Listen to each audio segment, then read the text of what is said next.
Sa videong ito, may mga bagay sa Africa na kapag unang beses mong nakita, mapapaisip ka, ano to?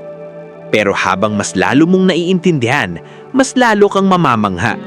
Kasi kahit hindi ito modernong teknolohiya, kakaiba at napaka-epektibo ng paraan ng paggamit nito. Isa sa mga halimbawa nito ay ang tsukudo. Isa itong kakaibang sasakyang gawa sa kahoy. Sa unang tingin, parang malaking laro ang kotse lang. Pero sa totoong buhay, gumagana ito parang isang maliit na truck.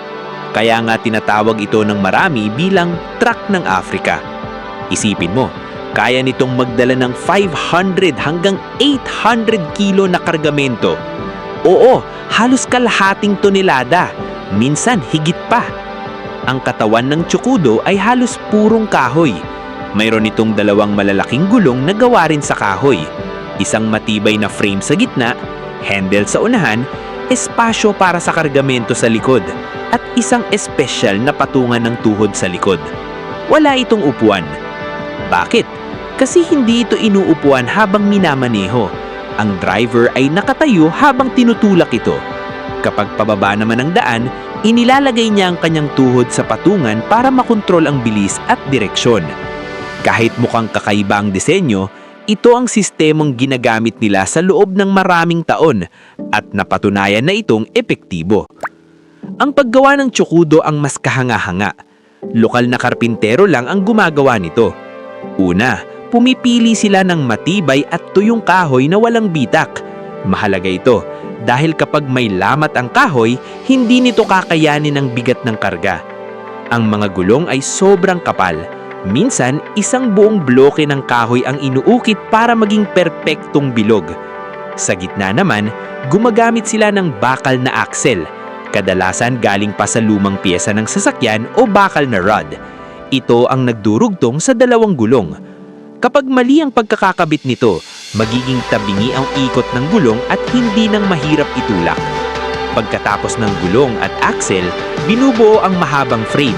May handle sa unahan, espasyo para sa kargamento sa gitna, at patungan ng tuhod sa likod. Simple lang ang preno nito.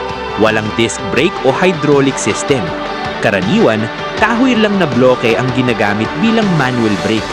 Minsan naman, paa mismo ng driver ang ginagamit para pigilan ng gulong. Ginagamit ang tsukudo para sa mabibigat na kargamento. Uling, kahoy, paninda sa palengke, saging, patatas, mais, pati malalaking drum ng tubig. Ginagamit din ito sa konstruksyon para sa buhangin, bato at mga hollow blocks. Ang pinaka nakakamangha, isang taho lang ang kadalasang nagtutulak nito, dala ang napakabigat na karga. Isa pa sa lakas ng tsukudo ay ang maintenance nito. Sa modernong sasakyan, konting sira lang, malaking gastos na agad. Pero sa tsukudo, kapag may nasira, papalitan lang ang kahoy. Sirang gulong, gagawa ng bago. Basag ang frame, papalitan ng bagong tabla. Walang gasolina, walang usok, walang polusyon, at higit sa lahat, napakalakas. Kung akala mo hanggang 100 o 200 kilo lang ang kaya ng isang kahoy na sasakyan, nagkakamali ka.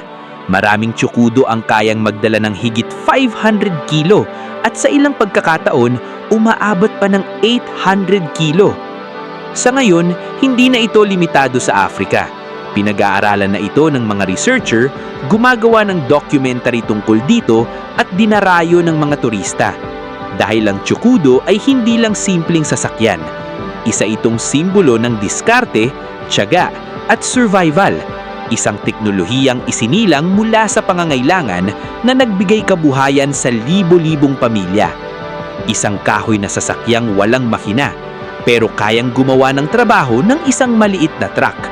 At dito natin makikita, hindi kailangan ng high-tech na kagamitan para makagawa ng bagay na makapangyarihang imbensyon. Minsan, sapat na ang talino, sipag at malikhaing pag-iisip para makabuo ng bagay na kayang magbago ng buhay ng isang buong komunidad.